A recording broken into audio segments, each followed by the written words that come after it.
All right, everyone. This is Landon Martin for COP3330. This is a bit of a example code and explanation of operator overloads. I hope this is able to help you guys understand it a little bit more. So to begin, I have a temperature class, very similar to the assignment that you guys did. I haven't actually created any definitions because I'm not implementing any of this. I'm just using it as an example. Um, so it does have degrees and scale, same as before. So let's begin.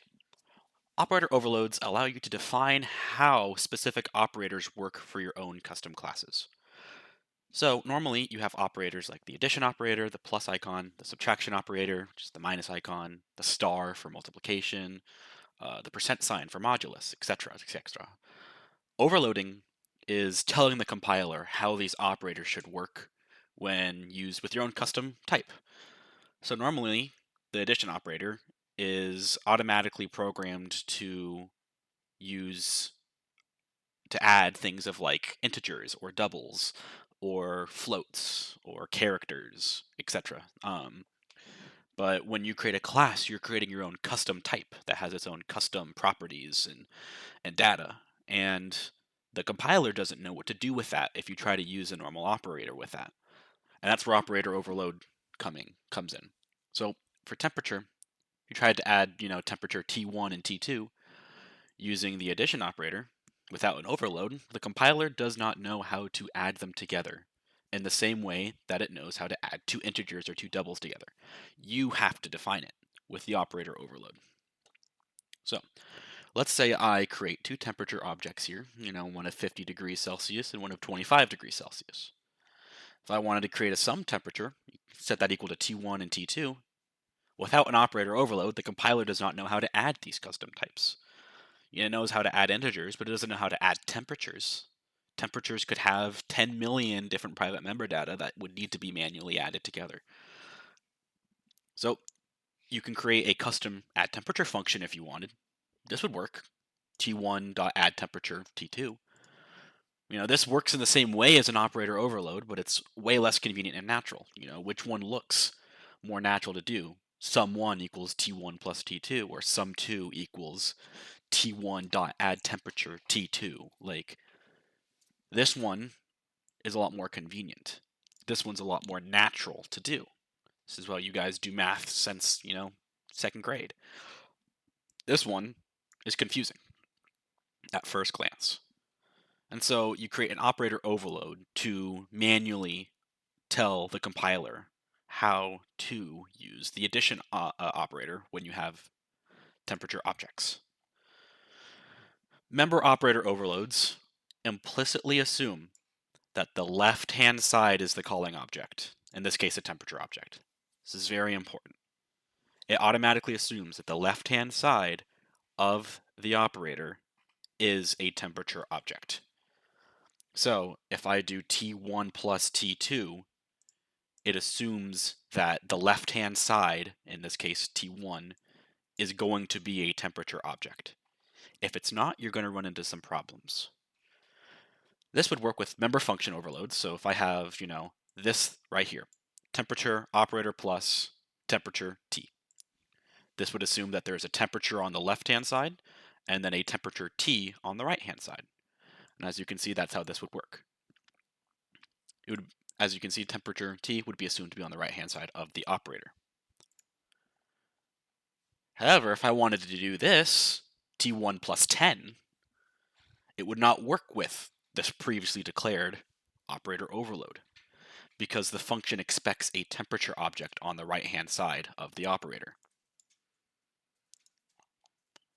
It would expect a T2 or a T3 or a T4 or some kind of temperature type on the right-hand side. Thus, this wouldn't work. I would need another overload to handle having an integer on the right-hand side. So I can have something like temperature operator plus and then int addition. This would then work. Using the new overload would allow the above function to work because it would assume that I have a left-hand side temperature and a right-hand side integer, which is exactly what I have here.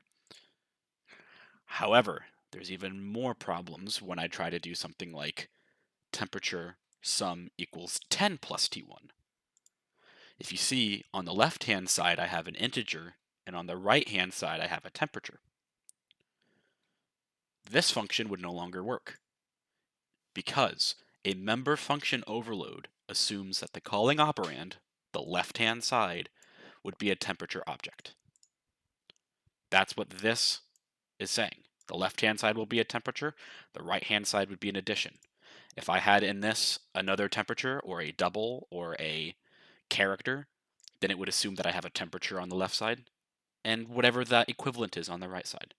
But here I have an integer on the left side and a temperature on the right side.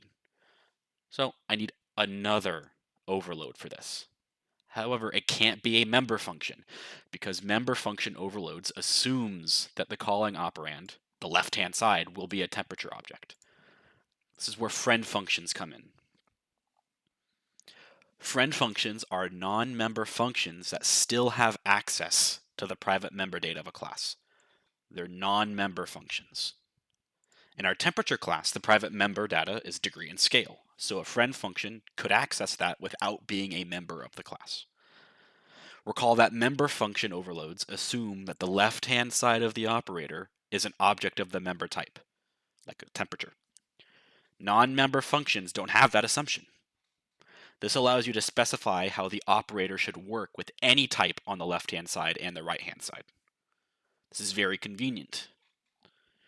So if I want to look again at 10 plus T1, we need an operator overload, which takes an integer on the left-hand side and a temperature on the right-hand side. This means a friend function. So if I have here friend, temperature, operator plus, int addition, and then temperature T, this should do the trick.